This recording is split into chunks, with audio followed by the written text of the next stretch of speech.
संगत जी आओ गुरु साहब की बख्शी हुई फतेह बुलाइए। वाहिगुरु जी का खालसा वाहिगुरु जी की फतेह।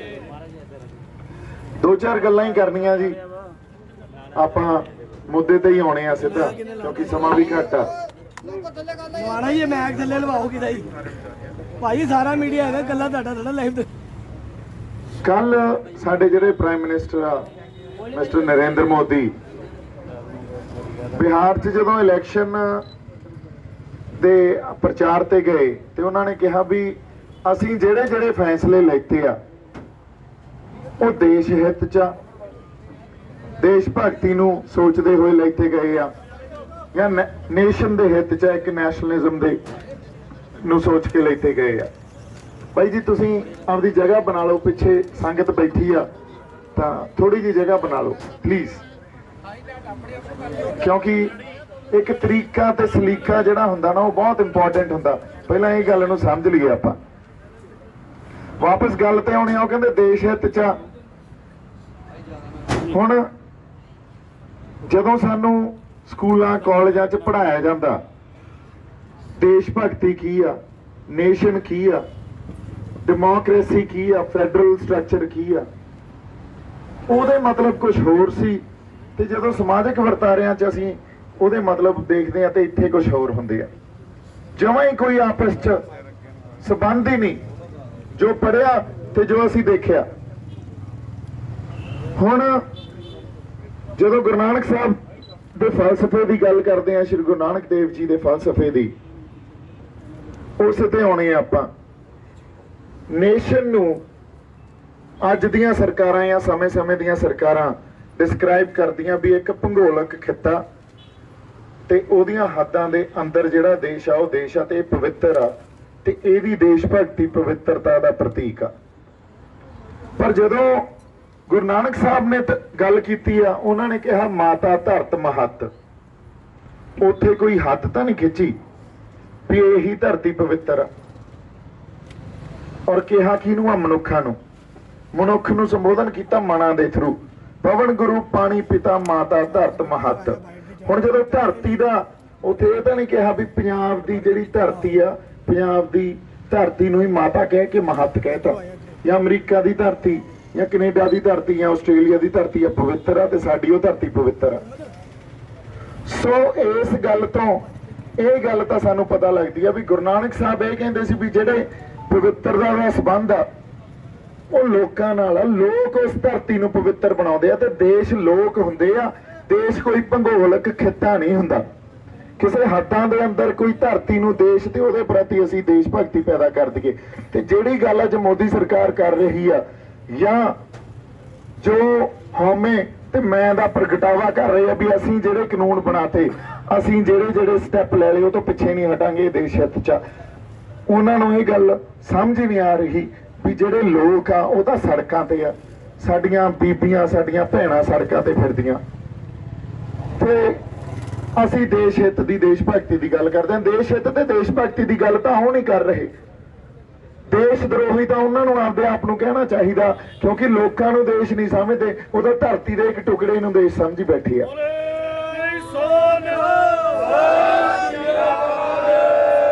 ਹੁਣ ਅਗਲੀ ਜਿਹੜੀ ਬੜੀ ਇੰਪੋਰਟੈਂਟ ਗੱਲ ਆ ਸਾਡੇ ਲਈ ਸਮਝਣਾ ਵੀ ਅਸੀਂ ਇੱਥੇ ਬੈਠੇ ਕਿਉਂ ਆ।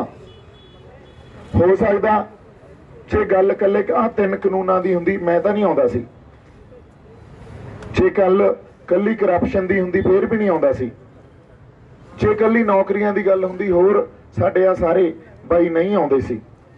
ਅਸੀਂ ਬੈਠੇ ਕਿਉਂ ਆ ਇੱਥੇ ਕਿਉਂਕਿ ਅਸੀਂ ਲੜਾਈ ਆਪਦੀ ਹੋਂਦ ਦੀ ਲੜੀ ਜਾਂਦੇ ਆ। ਜਦੋਂ ਹੋਂਦ ਤੇ ਗੱਲ ਆ ਗਈ ਇਕੱਲੀ ਕਾਨੂੰਨਾਂ 3 ਕਾਨੂੰਨ ਬਣਾਤੇ ਇਹਦੀ ਗੱਲ ਨਹੀਂ ਆ।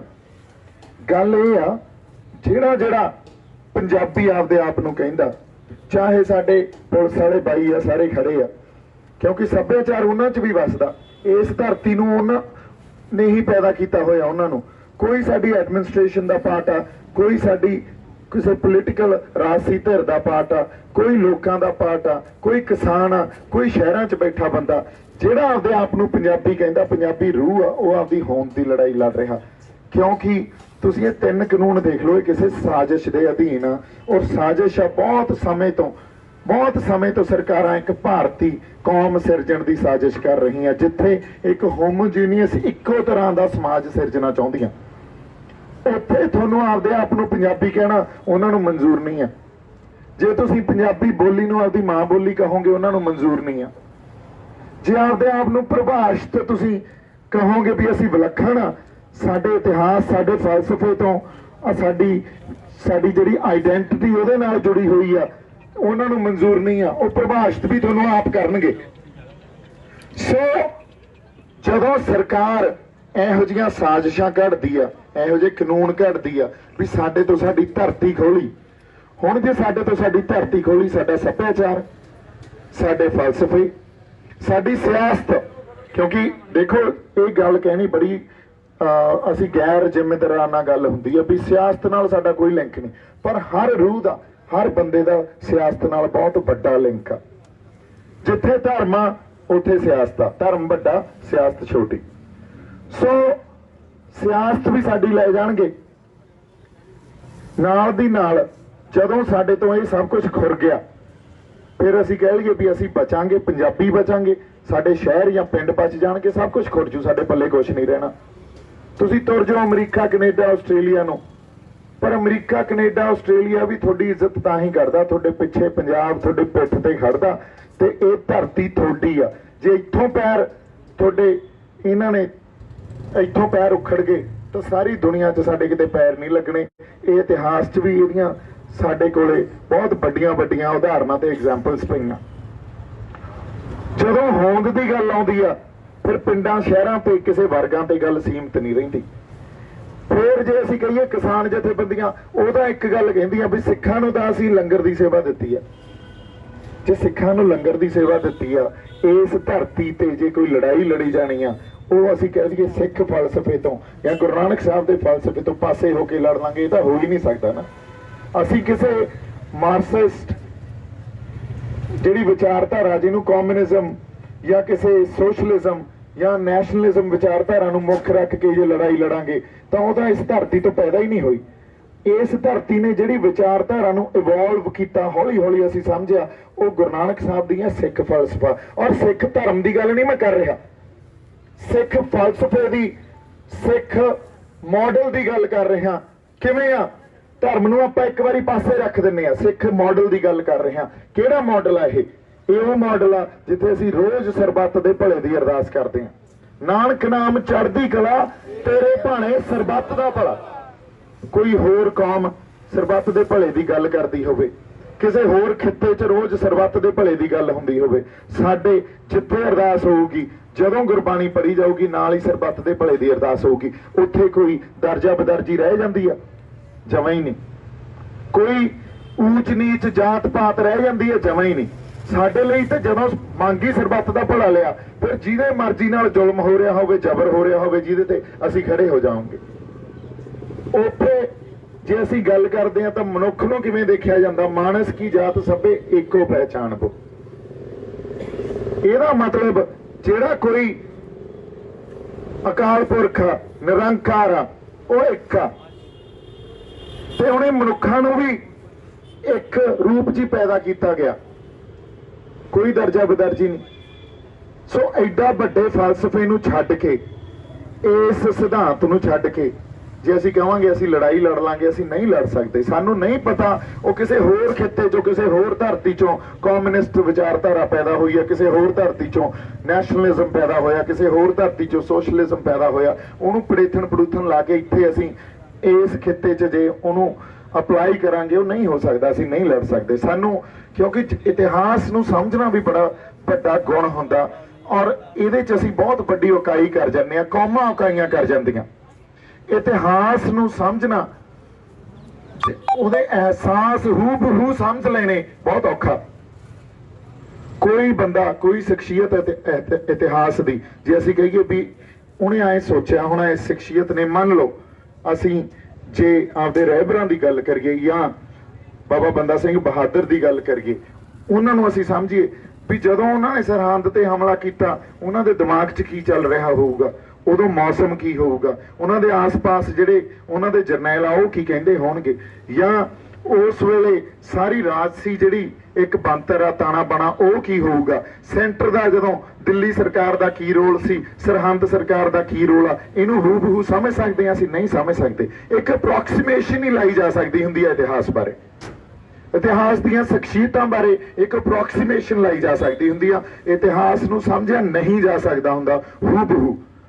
ਜੇ ਅਸੀਂ ਕਹੀਏ ਸਾਨੂੰ ਸਟੀਕ ਗੱਲ ਪਤਾ ਇਤਿਹਾਸ ਦੀ, ਬਹੁਤ ਵੱਡਾ ਅਸੀਂ ਇਹਦੇ ਤੇ ਚਾਹੇ ਇਹਦੇ ਤੇ ਰਿਸਰਚ ਕਰ ਲਈਏ, ਉਦੋਂ ਬਾਅਦ ਵੀ ਸਟੀਕ ਗੱਲ ਤੇ ਨਹੀਂ ਆ ਸਕਦੇ। ਸੋ ਸਾਡਾ ਇਤਿਹਾਸ, ਫਿਰ ਅਗਲੀ ਗੱਲ, ਆਪਦੇ ਇਤਿਹਾਸ ਨੂੰ ਸਮਝਣਾ ਫਿਰ ਥੋੜਾ ਜਿਹਾ ਸੌਖਾ ਹੁੰਦਾ, ਕਿਸੇ ਹੋਰ ਦੇ ਇਤਿਹਾਸ ਨੂੰ ਸਮਝਣਾ ਬਹੁਤ ਔਖਾ ਹੁੰਦਾ। ਹੁਣ ਜਿਹੜੇ ਬਾਕੀ ਫਲਸਫੇ ਆ ਕਿਸੇ ਹੋਰ ਇਤਿਹਾਸ ਚੋਂ ਪੈਦਾ ਹੋਏ ਆ, ਉਹਨੂੰ ਅਸੀਂ ਨਹੀਂ ਸਮਝ ਸਕਦੇ। ਸਾਡੀ ਮਾਨਸਿਕਤਾ ਵੱਖਰੀ ਆ, ਇੱਥੇ ਵਾਤਾਵਰਨ ਵੱਖਰਾ, ਅਸੀਂ ਬਿਹੇਵੀਅਰ ਤੌਰ ਤੇ ਵੱਖਰੇ ਵੱਖਰੇ, ਸਾਡੀ ਬੋਲੀ ਉਹਨਾਂ ਤੋਂ ਵੱਖਰੀ ਆ, ਸਾਡਾ ਪਹਿਰਾਵਾ, ਖਾਣਾ ਪੀਣਾ ਸਭ ਵੱਖਰਾ। ਸੋ ਇਸ ਖਿੱਤੇ ਨੇ ਇਸ ਦੁਨੀਆ ਨੂੰ ਜਿਹੜਾ ਇਤਿਹਾਸ ਦਿੱਤਾ, ਉਹਦਾ ਫਲਸਫਾ ਕੀ ਆ? ਉਹਦਾ ਫਲਸਫਾ ਉਹੀ ਆ ਜਦੋਂ ਗੁਰੂ ਨਾਨਕ ਸਾਹਿਬ ਨੇ ਪਾਂਡੇ ਦੀ ਪੱਟੀ ਤੇ ਏਕਮਕਾਰ ਵਾਤਾ ਸੀ ਤੇ ਸਾਰੀਆਂ ਬਣੀਆਂ ਹੋਈਆਂ ਧਾਰਨਾਵਾਂ ਨੂੰ ਉਹਨਾਂ ਦਾ ਖੰਡਨ ਕੀਤਾ ਸੀ, ਉਹਨਾਂ ਸਿੱਧੇ ਤੌਰ ਤੇ ਵਿਰੋਧ ਕੀਤਾ ਸੀ।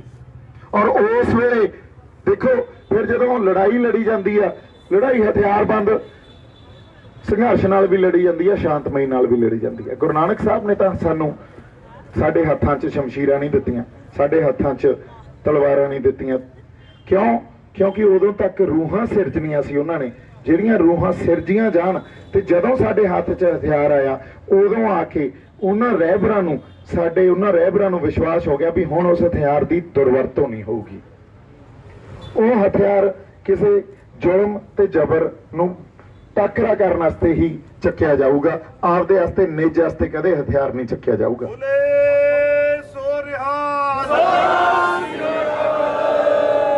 ਸੋ ਉਹ ਉਸ ਰੂਹਾਂ ਸਿਰਜੀਆਂ ਗਈਆਂ ਜਿਨ੍ਹਾਂ ਨੇ ਲੋਕਾਂ ਵਾਸਤੇ ਲੜਾਈ ਲੜੀ, ਆਪਦੇ ਨਿੱਜ ਵਾਸਤੇ ਨਹੀਂ ਲੜੀ। ਕੌਮਾਂ, ਦੂਜੀਆਂ ਕੌਮਾਂ ਖਾਤਰ ਲੜਾਈਆਂ ਲੜੀਆਂ, ਆਪਦੇ ਖਾਤਰ ਨਹੀਂ ਲੜੀਆਂ। ਅਸੀਂ ਜਿੱਥੇ ਅੱਜ ਆ ਕੇ ਖੜ ਗਏ ਆ, ਇਹ ਬਹੁਤ ਵੱਡੀ ਸਾਡੀ ਉਪਲਬਧੀ ਆ। ਸਾਨੂੰ ਪਤਾ, ਸਾਨੂੰ ਵਾਇਲੈਂਸ ਵੱਲ ਸਰਕਾਰਾਂ ਧੱਕਦੀਆਂ। ਆ ਸਾਡੀ ਐਡਮਿਨਿਸਟ੍ਰੇਸ਼ਨ ਦੇ ਪੁਲਿਸ ਵਾਲੇ ਬਾਈ ਖੜੇ ਆ, ਇਹਨਾਂ ਨੂੰ ਪਤਾ ਵੀ ਸਰਕਾਰ ਵਾਇਲੈਂਸ ਵੱਲ ਧੱਕਦੀ ਆ। ਇਹ ਵੀ ਸਾਡੇ ਨਾਲ ਅੱਜ ਕਿਉਂ? ਇਹਨਾਂ ਨੂੰ ਪਤਾ ਵੀ ਪੰਜਾਬ ਦੇ ਲੋਕ ਇਸ ਟਾਈਮ ਇੰਨੇ ਜ਼ਿਆਦਾ ਸਿਆਣੇ ਆ, ਮਾੜੀ ਮੋਟੀ ਉਹਨਾਂ ਨੇ ਕਿਤੇ ਕੋਈ ਗੜਬੜ ਕਰਨੀ ਆ, ਅਸੀਂ ਉਦੋਂ ਹੀ ਕਹਿ ਦਿੰਦੇ ਆ ਸਾਨੂੰ ਇਹਨਾਂ ਨੇ ਵਾਇਲੈਂਸ ਵੱਲ ਧੱਕਣਾ, ਅਸੀਂ ਨਹੀਂ ਜਾਣਾ।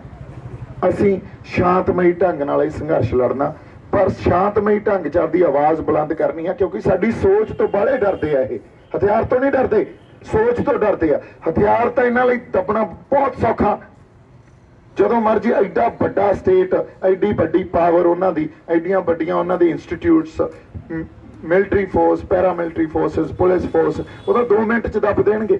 ਪਰ ਸੋਚ ਨੂੰ ਦੱਬਣਾ ਬੜਾ ਔਖਾ, ਤੇ ਸੋਚ ਤੋਂ ਡਰਦੇ ਆ ਇਹ। ਜੇ ਨੈਪੋਲੀਅਨ ਨਹੀਂ ਰਿਹਾ, ਹਿਟਲਰ ਨਹੀਂ ਰਿਹਾ, ਅਬਦਾਲੀ ਵਰਗਿਆਂ ਨੂੰ ਦੱਬ ਲਿਆ ਸੀ, ਮੋਦੀ ਕੀ ਚੀਜ਼ ਆ? ਸੋ ਇਹ ਜਿਹੜੀ ਕੱਟੜਪੰਥੀ ਕਰ ਰਹੇ ਆ ਨਾ, ਇਹ ਆਪਦੀ ਪੁੱਠੀ ਗਿਣਤੀ ਸ਼ੁਰੂ ਕਰ ਲਈ ਹੈ ਇਹਨਾਂ ਨੇ।